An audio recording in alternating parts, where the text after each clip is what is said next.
Everybody was so patient as the Buffalo Bills waited. What did it end up being? About 2 hours, Ryan, Almost 2 hours. after the 4 p.m. deadline. Um, pretty. Oh yeah, I have the video in my headphones here. That's why it's all weird. But it gave us time, Ryan, because I got to go over to Tops and visit the burger bar.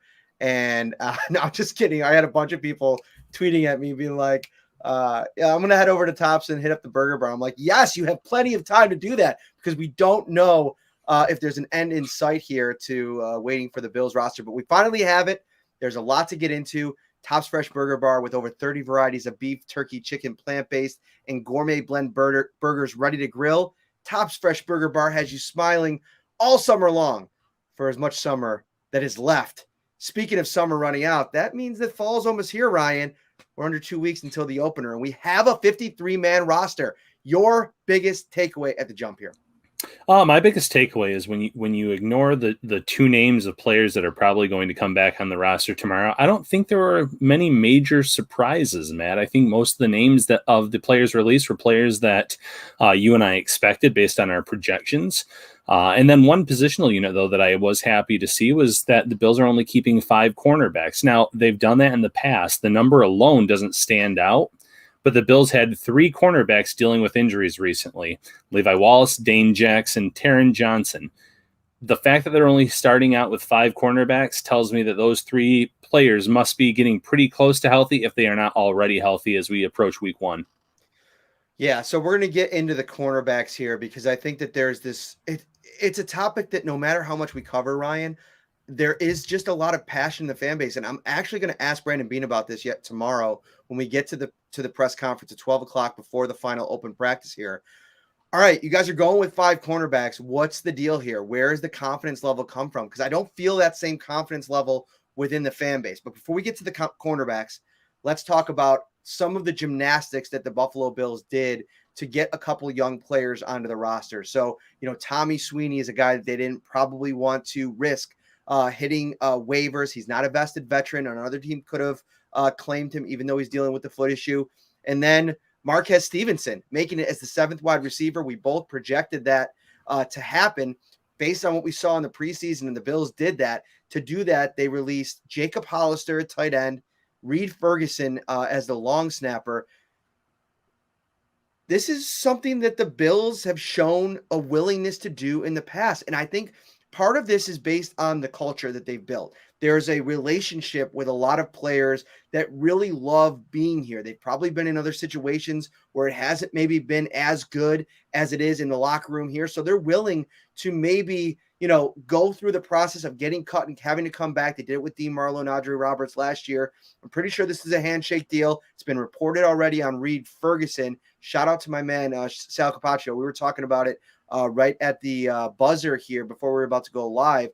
The Bills are going to eat about a $300,000 cap hit on a dead cap hit on Reed Ferguson, but they'll bring him, because it's a post-June 1st cut, they'll bring him back and probably give him a little bit more money on a new 3-year deal or whatever they end up working out. And then Hollister signed a 1-year deal, so they'll eat whatever that money was, and they'll get him probably into a new deal as well, I would think. Who knows? Maybe that they're okay with going in with just Sweeney and Dawson Knox. What are your thoughts on all of this, Ryan? Well, the one thing that Bills fans did understand, I was really impressed on social media when they were saying, okay, these guys are vested veterans. They have the 4 accrued seasons. The Bills took 2 players in Hollister and in Reed Ferguson that didn't have giant dead cap hits. That's the only other thing. The Bills have a ton of vested veterans, but you have to look at the contract structures, the amount of money that they're owed. You can't just cut anyone and everyone. You have to be smart about it. So the 2 players that they picked, that's money that a team can responsibly eat, as you mentioned, and then kind of re-sign those players the next day. So, yeah, I'm sure Reed Ferguson, Jacob Hollister, they're waiting in the parking lot for those moves to be made official tomorrow, and then they'll come back because the Bills have no shortage of players that could be put on that short-term IR. Remember, this year the NFL says you can have an unlimited amount of players on the short-term IR, and that's missing 3 games. Once you miss 3 games, you're eligible to come back. So Isaiah McKenzie, he was listed as somewhere between day-to-day and week-to-week. He may not need to be put on there. But if he did, then the Bills would have 6 wide receivers with the addition of Stevenson on this roster. We talked about Harrison Phillips. He's dealing with a knee issue. He's likely one of those candidates to be put on the IR. Tommy Sweeney with the foot injury. So, those are just a few of the players who have been banged up dealing with injuries. So realistically, those are guys that are going to get moved tomorrow. And then the Bills are going to have a few roster spots open up to either bring back their own, but they could also look at some other vested veterans that are out there, sign them pretty quickly, or they could go through the waiver wire as well. So I put up on the screen here, I tweeted out a screenshot of a quick 53-man roster, so you can kind of get a look at where players are and kind of see some of the moves that Brandon Beane made. And at cornerback, I've seen obviously a couple people in here asking about Rashad Wildgoose. The other 2 rookies, undrafted free agents, Elijah Griffin, Nick McLeod, all 3 of them were released. And this is something that we've covered in depth here over the last couple of weeks. And I think all 3 of them have had their struggles at times over the course of training camp in the preseason. But I think this goes back to what we've seen since January, from the start of free agency through the draft, through the spring. Brandon Beane believes in the 3 guys that they have, Levi Wallace and Dane Jackson. From the jump, it was going to be a competition for the cornerback 2 spot. And then there's belief in either of those guys to be the top backup cornerback behind the guy that wins the job. After that, we've seen it all preseason, Ryan. Siran Neal has been playing everywhere. He absolutely looked the part of a solid depth cornerback in the preseason finale against Green Bay. He was all over the field. He's a strong tackler, which they like. They've spent a lot of time developing. I think they trust him. I think they trust him too, and you can do a lot worse than Siran Neal as your 5th cornerback. Listen, he's not expected to come in and see a lot of playing time. He is better on the inside than on the outside, so if something were to happen to Taron Johnson, that's where he would likely go first if given the opportunity. So at the end of the day, though, you're right. These are players that they have developed. They've drafted a lot of these players. They've had them here for a few years. They know that Neal is a solid tackler, and they also know what he brings to the team on special teams. So, yeah, you look at that roster, you look at that specific position, and I think the Bills are very confident, 1, in the players that they have, but 2, in the coaching that they have in terms of working with those players in the secondary. Let's get to the big news of yesterday. We didn't do a podcast to react to the news that Bam Johnson was traded for a 6th-round draft pick to the Carolina Panthers. Surprise, surprise, some player movement between Buffalo and Carolina. I think we've all gotten used to that story at this point. But, it's an interesting – you tweeted about it. I thought it was a great observation. Dan Morgan just went back to Carolina in a front office role, spent a lot of time here in Buffalo and was part of the group that drafted Darryl Johnson, Bam Johnson, developed him over the last couple of years. And then, he watched from Carolina this spring and summer, the fruits of that labor as Bam Johnson took another step forward. And I want to get into this deal a little bit because obviously the Bills keep 6 defensive ends. We projected it was going to be 7. It ends up being 6. Jerry Hughes, Mario Addison, Greg Rousseau, Boogie Basham, AJ Epinesa, and of course Effie Obata, who comes over after 5.5 sacks on a limited snap count last year in Carolina. I think they have big plans for him as well. This didn't surprise me necessarily. I think that they had to make a move at that position just because, as we've seen, they had to do 2 vested veteran moves where they're going to probably bring those guys back. The numbers game was a really difficult balancing act for Brandon Beane this year, and there just wasn't enough room. And as good as Darryl Johnson, Bam Johnson looked this preseason, you got to kind of go back to 2022, Ryan, and watch what he was able to do last year. I thought player for player at this stage in their careers, Obata is just simply better. And I think that you could trust him in more situations, whether you want to ask him to flip inside, whether you want to ask him to rush on the outside as well. I think he has more physical traits at this point in his career. He's a little bit more physically imposing. So it wasn't a surprise. What was your impression?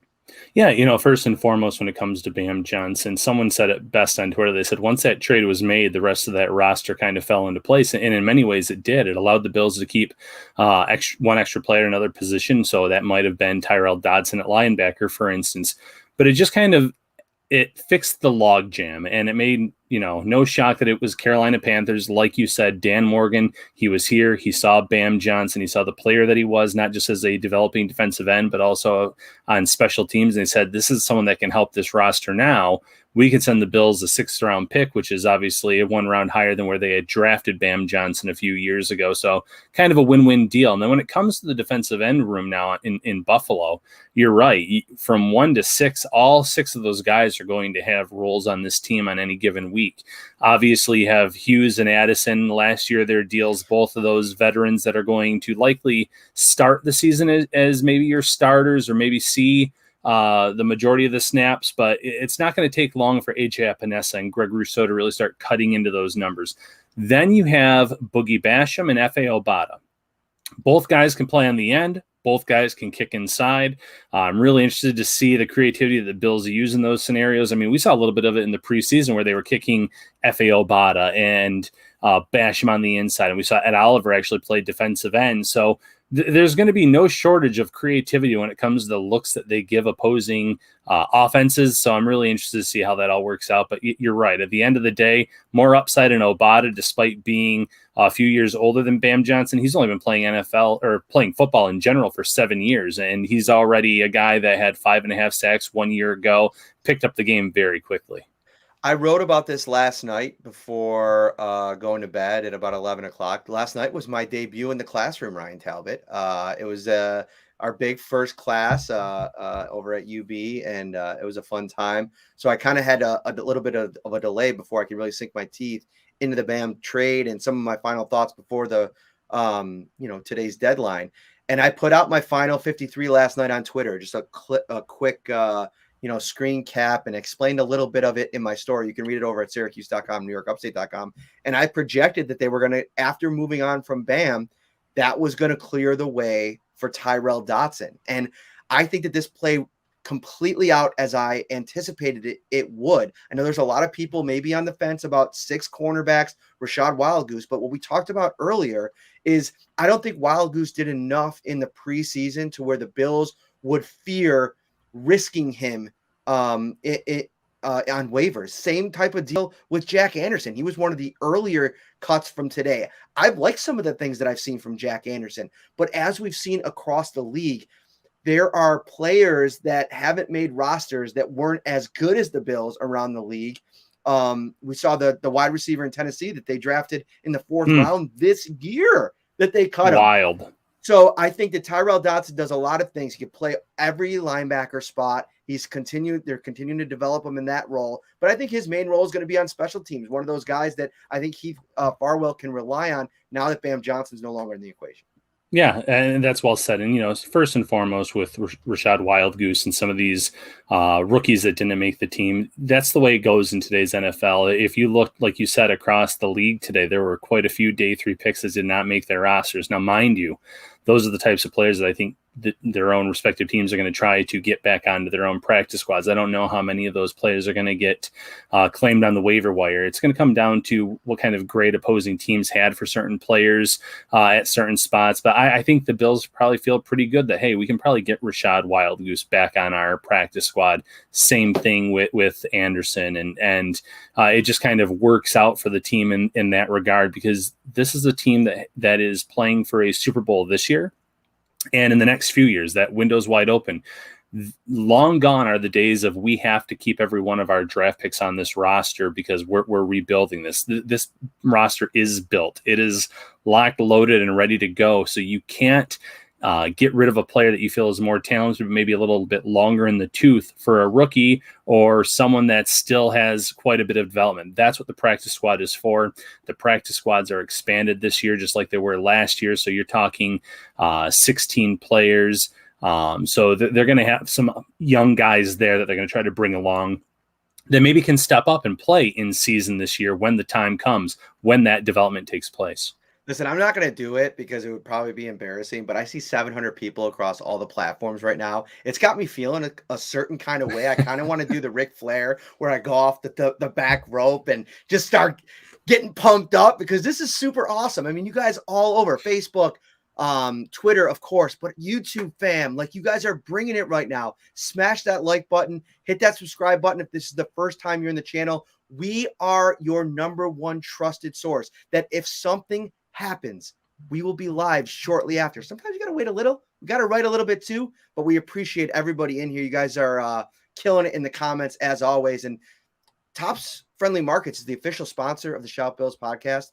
Spend more time enjoying everything that summer has to offer and less time worrying about getting to the store with Topps Pickup and Delivery. Shop for your groceries online. Choose pickup or delivery, and Topps will bring the groceries right to you. Visit topsmarkets.com to get started. All right, let's get to the quarterbacks. This is something that no matter how much we talked about the potential plan, I still think people, some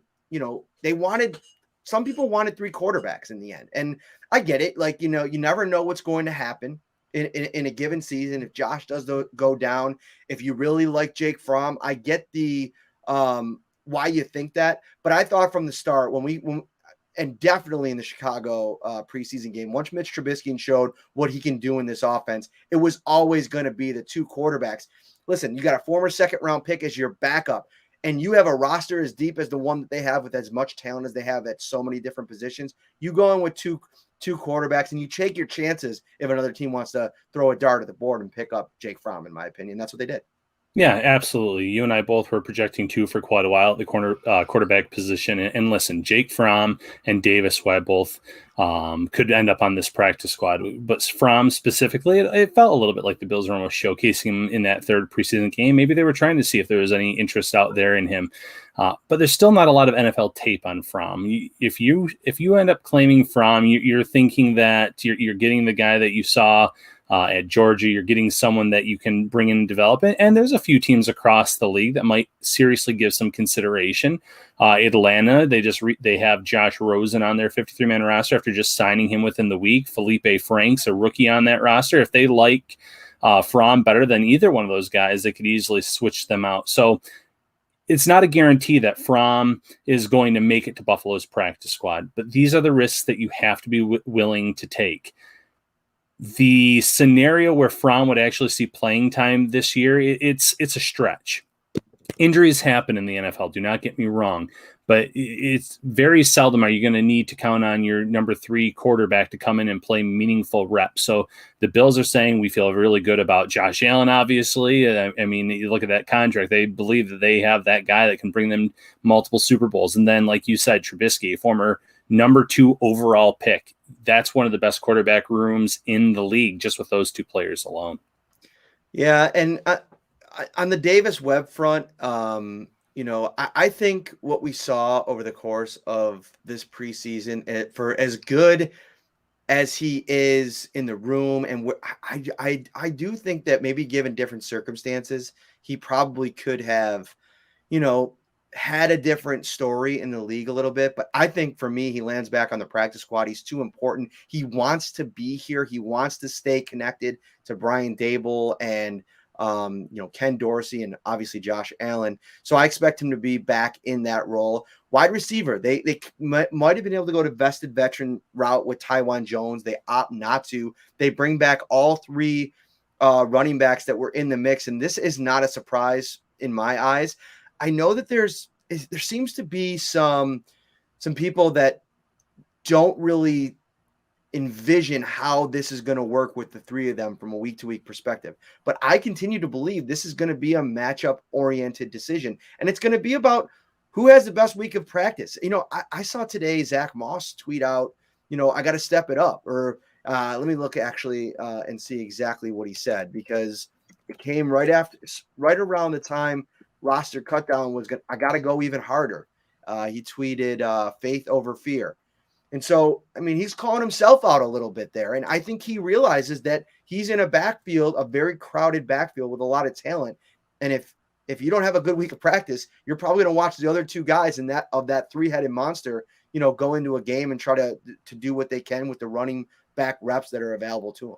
Yeah, and you have to wonder with that quote from Moss if he's also talking a little bit about the injuries that he's coming off of. When you come off of a serious injury, I think there's just as much of a mental aspect in terms of the hurdles that you have to overcome as much as there are physical aspects that you have to overcome. So I think maybe he realizes, okay, listen, I've been playing, I've been doing fine. Now I've got to take that next gear. I have to show that I can make these cuts. I can do a lot of the things that can make me a better back in this league and for this team, because you're right. It's a week-by-week lineup for the Bills in terms of who's going to be the hot hand, who's going to get the bulk of the carries. We saw Devin Singletary, though, this preseason really flash and look a lot like the guy that we saw as a rookie who ended up with over 5 yards per carry. He did look more explosive. He did add some muscle onto his frame, and it showed in his play. Matt Breida is there for speed. He's likely going to be on the field for those screen passes and to be an extra receiving option, but you can still utilize him as a runner. He's had some success in this league. Injuries obviously have hurt him a little bit here in his career, but he can factor in too.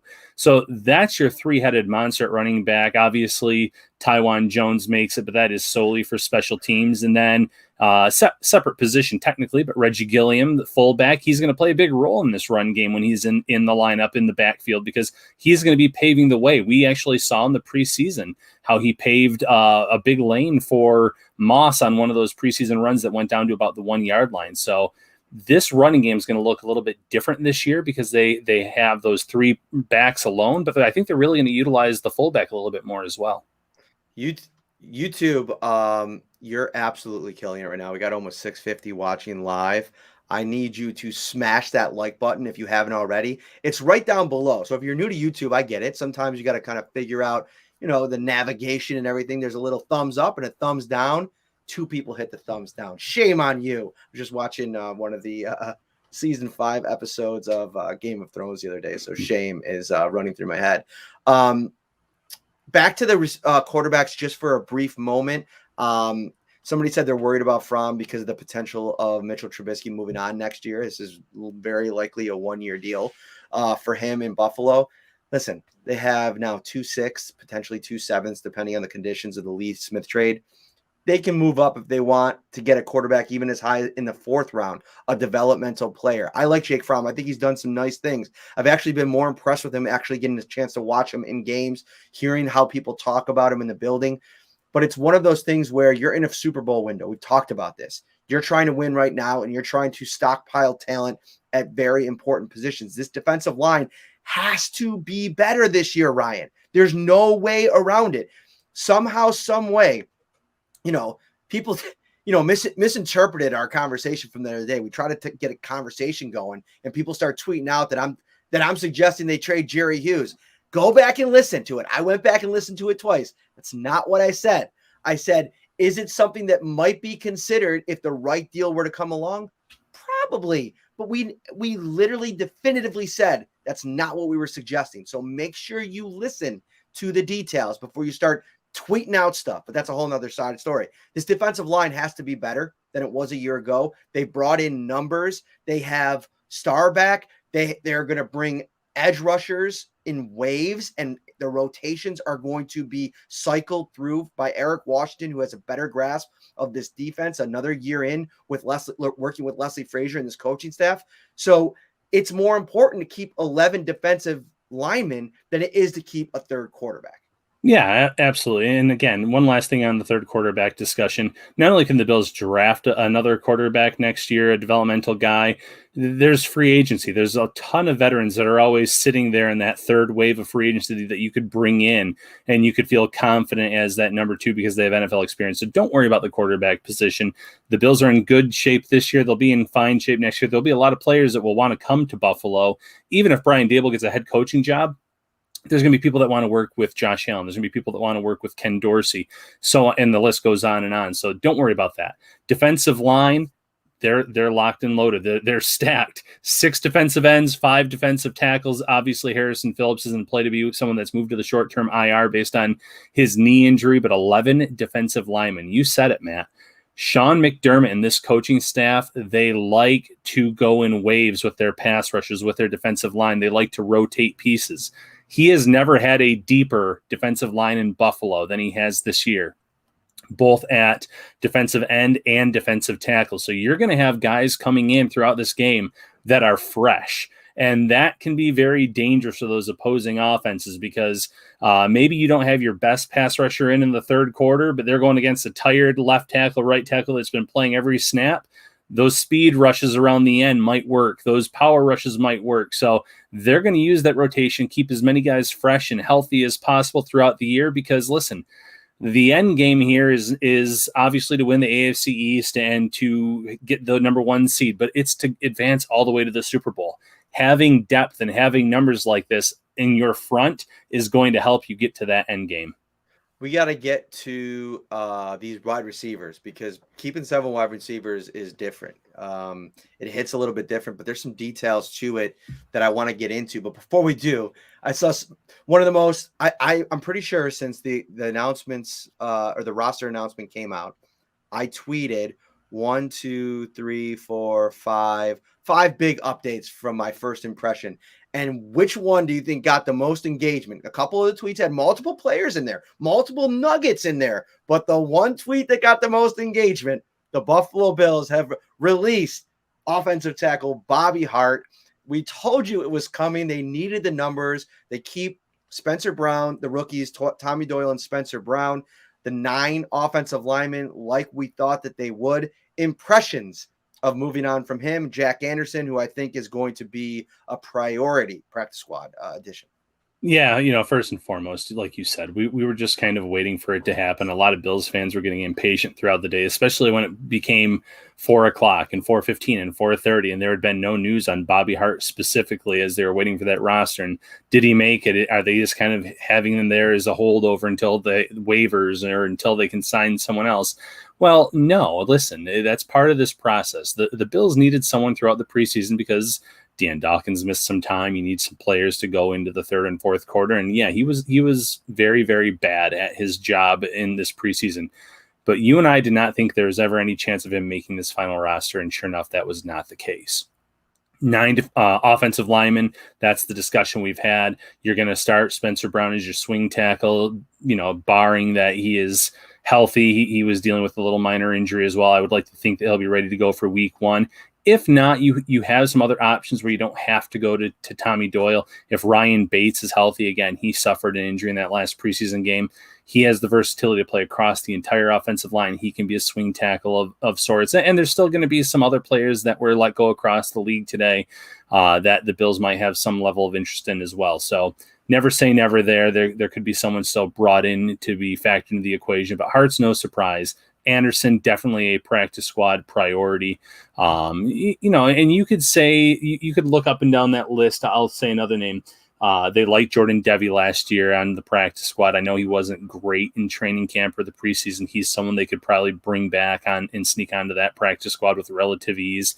Douglas, I'm not sure in terms of being able to get him back onto their practice squad. I think a lot of teams across the league do like players with experience. He just never really clicked here in Buffalo this offseason. So, but he's another guy too. They're going to go with 9. I guarantee there'll be a few of those 16 practice squad spots though with offensive linemen because, you're just one injury away from needing someone to step up and you want to have some players on that practice squad who have experience and that you have some kind of confidence and faith in. Yeah, and I think what the hope is that this starting 5 gets a real honest look at some continuity and a couple games together to actually, so we can finally land at a place where we can have an evaluation, a honest evaluation of Cody Ford, who I think is going to be the starting right guard for this team. I mean, I'm projecting it. We're going to do a game by game schedule prediction here this week. We got a lot of plans for the next week and a half before we get to the opener. But that's one of the things I'm really looking at and watching closely is how this offensive line looks together. And I think that the depth here, because of the versatility of a Ryan Bates, I just saw a comment. I'm going to talk about that in a second. Great topic, Justin Phillips. They can do a lot of things with him. And so they didn't need to to keep the same kind of numbers. Honestly, I thought that they could have probably gotten away with 8, but I think the issue was that Tommy Doyle is a guy that you just drafted in the 5th round. He's somebody that is kind of a building block at this point now. You're going to spend some time over the next couple of years developing him. And a guy like that with those kind of measurables, even though he lasted to the 5th round, you take a real chance if you cut him and somebody else probably is going to pick him up just to take a flyer on it. One of the bad teams that want to try to develop, at the time, Cleveland was an ascending team. They weren't an upper tier team yet, and they took a flyer. They traded for Wyatt Teller, and look what happened with them. And that was another 5th round pick that's turned into a really good player. So that can happen in this league, even if a guy's not performing to where you want when you're at it. YouTube, you guys are killing it. I think we're over 700, Ryan, on YouTube. This is a record. This is a record-breaking edition of Shout, a Buffalo Bills football podcast. Smash that like button. You guys are doing it. If you're new here, welcome. This is a very embracing family environment. Hit the comment section, talk about your Bills takes, and everybody in there is super informed and super welcoming. Hit that subscribe button. Every time we go live, it'll give you a notification so you can pop in here on your phone, on your computer, or up on your TV screen. That's my favorite. Ryan, I have an awesome picture. Oh my gosh. I got to get this up on here before we move on any further. There's a couple things I want to talk about. While I find this picture, we're going to talk about wide receivers in a minute. Impressions of John Brown getting released today by the Las Vegas Raiders. Yeah, the story is that he did ask for his release, but even before he asked for the release and it was granted, he was someone that some of the beat reporters in Las Vegas were saying this guy is firmly on the bubble, and it just kind of shows you how quickly things can change for a player in this league. When he was first in Buffalo, he was their number 1 wide receiver, over 1,000 yards. Last year, he was meant to be their number 2 behind Stephon Diggs, and he ends up getting injured, and the Bills end up parting ways with him. And I know it ended a little bit messy on both ends there, at least from what social media portrayed, at least. So he goes to the Raiders, and a lot of fans are thinking, oh, this guy's going to help them quite a bit. And he can't crack that roster. And listen, there's some young talent there, and Henry Ruggs and Brian Edwards. I'm a huge Brian Edwards guy. I remember a few years ago when he was in the draft, I was pounding the table for Brian Edwards. They have Bills fan favorite Zay Jones there and a few others. So the fact, though, that he could not crack that roster is quite telling. Yes, he asked for the release, but at the same time, I think it was going to happen one way or the other. It'll be interesting to see what his next step is. There has been some members of the media saying that maybe the Bills would add him to their practice squad. I think he's going to land a roster spot somewhere, at least be able to go in and compete for a roster spot somewhere. He still is just a few years removed from being a key part to this Bills offense. So, but it will be interesting to see where he lands, if it's with a contender, if it's somewhere back in the AFC East. Time will tell, but I don't think John Brown has played his last NFL snap by any stretch of the imagination. Where's a sneaky spot I think he could end up that I think Bills fans would hate? Where's that? The Pittsburgh Steelers before week 1 and coming in and he's the type of player that could probably play right away. I saw Joe Buscaglia tweeted out that, a practice squad spot with the Bills probably would be, to a degree appealing to John Brown. So, I mean, anything's possible. We'll see what happens, but I think the Bills have a lot of depth at wide receiver, and we could talk about that depth right now. You reported it earlier today. Jake Kumaro on the 53-man roster, as we expected. Marquez Stevenson makes the 53. He was just too talented, showed too much in the preseason to risk it. So the Bills go in very non-traditionally. Not a lot of teams do it. And I remember when I put on my 7-man and somebody on Facebook, that's a great reminder. I got to go back in the Facebook comments and do I told you so to some guy, some Joseph or something was just banging the drum in my face. Who keeps 7 wide receivers? And when's the last time anybody kept 5 cornerbacks? I'm going to actually share this little video clip right in the Facebook. I got this picture. I got to bring it up in a second.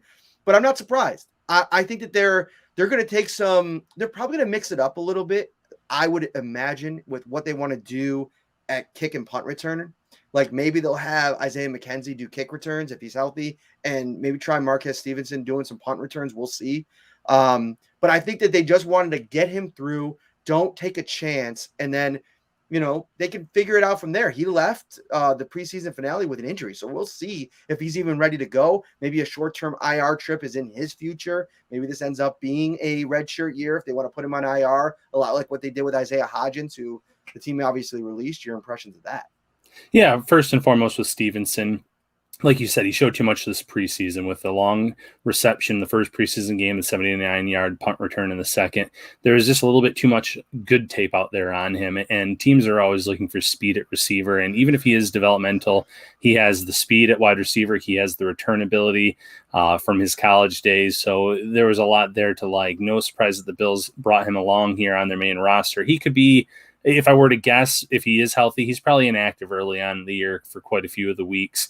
They'll roll at the sixth. Kumaro brings a lot more to the table, especially from that special team standpoint, the blocking standpoint, what he can do there as well. So, but it's smart to keep 7 just based on the talent that you have there. The fact that the Bills are so pass heavy. And then in terms of Isaiah Hodgins, just an unfortunate case of bad luck almost, because he had a really nice spring. He really did. He was working on his game. He was trying to show that he could be a difference maker for this team. I remember Stephon Diggs saying he was showing us clips of his workouts, and it's like, looks good here. You just have to bring that over to the field. And unfortunately for him, he suffered an injury. It took him out from a lot of training camp in the preseason. And at the end of the day, originally, Matt, you and I were talking about him versus Jake Kumaro. Well, Jake Kumaro lapped him, and then Stevenson passed him as well. There was just never a spot for Hodgins. Now, if he clears waivers, do I think that he is a prime candidate for the practice squad? Absolutely. They reportedly want Tanner Gentry on the practice squad, but I could see Isaiah Hodgins there as well. Sorry, I was listening to everything you were saying, but I'm scrolling through Facebook because I got to find that post. Listen, I'm not above just doing a little bit of celebration. Listen, this is my 4th year on the beat. I think his joke was, "You get paid to do this." That's what he said on the comments. Yeah, and I told him I just got a raise. How do you like them apples? And so, I like to mix it up with people in the comments sometimes. It's fun. But listen, PSA, stay off Facebook for as much as you can. It can get real dangerous in those comments sometimes too. So you want to avoid that at all costs. So many people watching right now, so many likes. We appreciate that. We're getting after it. The Bills announced their their initial 53-man roster that will likely change in the coming days. Yes, I'm very petty at times, Apex. That's a great observation on your part. I reported earlier today that Cam Lewis was not going to be on the 53-man roster. I thought that he was likely going to be that guy on the bubble that was the odd man out. I want to get your thoughts on him not making the roster and where he is in all this. I do think that there's going to be considerable interest in him once he hits that waiver wire. I know the Bills have kept him on the practice squad the last couple of years, and that would probably continue if the Bills can get him there. I think that's probably the goal. I think this is going to be a little bit harder to get him there this time around. Yeah, there's no guarantee. I still think at the end of the day, there's a solid chance he ends up clearing waivers and going back to Buffalo's practice squad. But he has 2 starts under his belt. He was going to take over the slot starting job from Taron Johnson at one point last year when he suffered an injury early on in that game. I want to say it was against Tennessee. So he has the talent, and any teams across the league that were paying attention to that will know that, hey, here's someone that was going to be given a very prominent job in Buffalo's defense 1 year ago. He's been developed on the practice squad for a few years now, so he's been in a system. He's shown that he's an NFL caliber player. But at the end of the day, the Bills just probably kept 5-1 because they felt like those 3 injured cornerbacks, first and foremost, were on the right side of being able to play come week 1 and being closer to 100% healthy. And 2, unfortunately for Lewis, I don't think he made the greatest impression in that last preseason game against Green Bay. He struggled a little bit covering some of those Packers backups. They didn't play any of their starters. There was the one play who was turned around for about a 25-yard gain. So sometimes your final impression goes a long way in terms of making a roster. I still think that the Bills really like him. I still think that they want to bring him onto their practice squad and to continue to develop him. And if they do that, it wouldn't shock me if at some point this year he is signed to the main roster. Mm-hmm. Trying to scan some questions. A lot of comments here on YouTube. Thank you so much. If we missed a question that you had or something else that you want us to get into, please put them in the comment section right now, and we will get into it. I'm new on here, and at first glance, I thought the guy on the right was the Big Show. You were Ric Flair, so I'll be the Big Show. I'll do the choke slam. What's funny is I was gonna do like the off the ropes over here because, like, back, but this is fresh drywall. We just redid the basement. Could you imagine me telling my wife that I just busted up the drywall because I was trying to do a Ric Flair down here? Anyway. I would have loved to have been there if that conversation would have taken place. Okay. That's for sure. Okay. Elliot Eisler asks, anybody you think we would target that was from other teams today? Great question. Ryan, do you have anybody off the top of your list? I do think, there's probably, I still think, even though I think the Bills are set at cornerback, I do think that they're going to take a long, hard look. They've been evaluating a lot of guys throughout the preseason. They said as much the last couple of weeks. That I think that they're going to probably take a look at all of the guys that have been cut across the league at that position and just see if anything makes sense. I think that they're fine going into the season with what they have. I don't think that is something they're worried about. But if you're talking about improving, if there is a upgradable piece out there, maybe. But I still think that they're just okay with having 5 corners too. Yeah, the one player that jumped out to me, and again, I have to wait and see what his injury is because he was waived/injured, was Tyrell Crosby, an offensive tackle in Detroit. Detroit making some really weird roster moves, especially where they are as a roster, getting rid of Brashad Perriman, where I thought that was not one of the greatest wide receiver rooms already. And not that Perriman's a world beater, but they get rid of him. They don't have a kicker right now. They got rid of both of their kickers. And then Crosby was a starter 1 year ago. Now, mind you, if it's a significant injury, then the Bills are going to be out on him as is every other team. But if he is healthy or going to be healthy in the near future, I think that's a play the Bills could kick the tires on because as much as they like Spencer Brown, as much as Tommy Doyle, they believe in him in terms of the athletic traits, it wouldn't hurt to bring on someone as a veteran option waiting in the wings if you need them because of that starting experience that he has. And he wasn't terrible. He was not an all-pro by any stretch of the imagination, a Pro Bowl type player, but he was more than capable when he was out there on the field at times. And I think that he would be a welcome addition to that offensive line, depending on the status of his health. Seeing some stuff in the comments. You guys are great. So I saw a question earlier in this chat about Vernon Butler, and I think we can talk about that while we're here. Make sure you hit that like button. If you're just getting in here in the room now, we've been going about 40 minutes. We'll probably go a few more before I gotta get to my my observations article, which will be up on the site probably about 30, 40 minutes after we get out of here. Vernon Butler is a good question because I think when he's been on the field, he's just been fine. He hasn't been super noticeable. The availability piece, I think, is always a question mark with Vernon Butler going back to Carolina. He's dealt with injuries. He didn't show up for most of the offseason program. I think it comes down to, Ryan, it was about, I think in a I don't have any inside information on this, but I am curious if Harrison Phillips doesn't suffer that injury, where they are right now, if maybe they do consider releasing Vernon Butler and keeping that 4 together. I think Vernon Butler being on this roster is kind of like a protection against if Harrison Phillips, if that injury is a little bit more serious than maybe we think right now.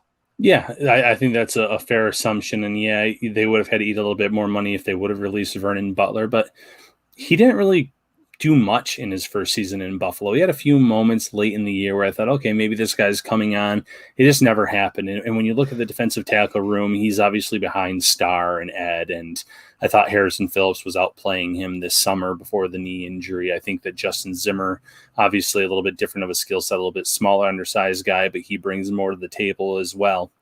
So it very well could have been Vernon Butler being the odd man out in that room had they all been healthy. Now, I think we're both expecting Harrison Phillips to possibly be put on the IR. So this gives them that 4th defensive tackle for at least 3 weeks. And then when Phillips is healthy, the Bills can kind of revisit that conversation and decide, is this the move that we want to make? Because I'm not sure they're going to carry 5 defensive tackles throughout the season when it's all said and done. They want some numbers, they want some depth there, but you can also get a defensive tackle or two on your practice squad, whether it's a Brendan Bryant who was released today or someone from across the league. I think the Bills will bring back a lot of their own guys to the practice squad, but they're also going to try to pick a few players from other rosters that they've maybe seen some film on that they were high on during the draft process, but just couldn't pick them, whether it be this year, last year, or the year before that, and just kind of mix things up a little bit. So it's going to be a really interesting blend of their own, and then I think some talent from outside the organization.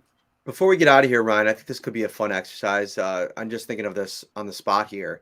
Let's go. You start, and then I'll take it. Who is your number one priority to get back to the practice squad based on all the cuts that have taken place? Based on all the cuts that have taken place today, boy, that's, I'm going to go, I think it might be a little bit surprising, Josh Thomas, because the Bills are loaded at safety. Obviously, they have one of the best duos in the league in Micah Hyde and Jordan Poyer. But I think there's a lot to like about Josh Thomas based on what we saw in the preseason, based on how great he looked, especially in run defense. And this was a player that was an undrafted free agent signing last year. So he had a very unorthodox rookie year as well. So to see the development that he's made in Buffalo from last year to now was really impressive in my book. And unfortunately for him, they drafted Damar Hamlin. Hamlin was also very good, had some tackling issues, but he was also very good this preseason. They like Jaquan Johnson. He's been in the system for a few years. It was just simply a numbers game. So of all those players released, Josh Thomas would be very high on my priorities to bring back to that practice squad, if not number one. Yeah, and I'm not obviously talking about Jacob Hollister and Reed Ferguson, who, probably both fall in that vested veteran bucket that we're talking about at the start of the show. Talking more about like developmental guys that you want to get back in your system. And, I'm going to go with two. One is the priority, no doubt about it. For me, it's Rashad Wildgoose. I think that he is a guy that you just spent a 6th-round draft pick on. I think he's a pretty good, was it a 7th-round draft pick actually? Was it 6th or 7th? I want to say 6 because 7 was Anderson. How many 7ths did they have? They had the 1. So I think Wildgoose. Jack Anderson was a 7th. So okay. So then there we go. Look at that process of elimination. Very good, Ryan. I think they want to get Wildgoose back in the mix. There was enough that I saw that I really liked. I thought that there were some days where I felt like it was too big for him in training camp, and it reminded me a lot. Yeah, he's the 6th-round pick, 213. It reminded me a lot of what happened with Dane Jackson in his rookie year, to be honest with you. And I think that there's some physical traits that the way that he plays the game even more than the traits, like it's a mindset a little bit. He's not afraid to get his helmet in there. I mean, he reminds me a lot of maybe what you saw of Saran Neal early on in his career, but I think he might have more of, the quickness, the speed, the feet, to add in there and be a little bit more dynamic on the outside. We'll see, but I think you want to get Wildgoose back in the mix. I also think if it works out, wouldn't it be something to get Joe Giles Harris back on the practice squad? This is a guy that it just was simply a numbers game. I mean, he was not going to pass Tyrel Dotson, who's been now 3rd year in this system. Obviously, Andre Smith, the summer that he has had, absolutely killed it. Joe Giles Harris, though, I mean, he's a guy that has a nose for the football from the second level. He created turnovers throughout the summer. I think that they like that he plays fast, he plays instinctual, and he's a guy that had a good year in Jacksonville last year. Everything that anybody said about him was really good. I think they'd love to get him back in the mix. Yeah, that's a great call. And even though the Bills only use 2 linebackers primarily in their base defense now, they're going to do some 4-3 looks at times, and there could be an injury that arises throughout the season. And yeah, having a Joe Giles Harris on your practice squad would be huge for them, because someone that's been in the system from the spring and in the summer, someone that you said made some plays for the Bills, made some plays in Jacksonville last year. So when those opportunities have been presented to him, he's been a playmaker. He's looked the part. So he is definitely someone I think the Bills could really like. And you said it, Wildgoose, really good athlete, a lot of closing speed, someone that can make up if he does get beaten on a play, he can make up ground. So he's someone else that I think they would like to develop and bring along as well. So we'll be back tomorrow. We might have a guest. I got to kind of put some things together. I'm not quite sure yet. At the very least, it may be we'll have Sarah Holland at least in a producer role tomorrow. I don't want to do too much too fast for her, but she's going to be a great addition to the show. She's going to really help, with all these numbers all of a sudden, folks, which has been great. We need somebody to kind of man the chat rooms. Sometimes we'll get into our conversation. And I don't want to miss anything. I want to make sure all the best comments and questions we can bring into the show. We'll get you guys on screen a little bit more, all that kind of stuff. I'm really excited about it. All right. So a couple things before we get out of here. Hit that like button before you go. Subscribe as well. Notifications. You're going to want them. We're brought to you by Tops Friendly Markets. Tops loves local. Tops is proud to partner with over 200 local growers to supply Tops with their freshest homegrown fruits and vegetables. Purdue's pick this morning will be on your table tonight. Tomorrow's an open practice, Ryan, at the facility. So we might have to do another post-practice show, get those juices going one last time before we get into a game week. Bills and Pittsburgh Steelers. Final thought, Ryan Talbot, before we get out of here. Final thought, Buffalo's initial 53-man roster is not a final roster, Bills Mafia. Unfortunately, there's going to be some players that were told they were on the roster today that could very well be off of it by the end of the week. There's going to be some players that get moved to the IR and some players that get re-signed. So even though their roster is currently set at 53, there's still a lot of work to be done here, and the Bills are going to be making some moves in the next few days. There's no doubt in my mind. Bills Mafia, you crushed it tonight. Thank you so much for your support. Hit that like button, like I mentioned. Subscribe as well. We'll be back tomorrow. Get some sleep. It was a long day. A lot of refreshing on social media. I know you guys had the F5 button going on the Twitter timeline. So we appreciate you. Thank you for following all of our coverage. Syracuse.com, NewYorkUpstate.com will have you covered. Until the next time we see you tomorrow night.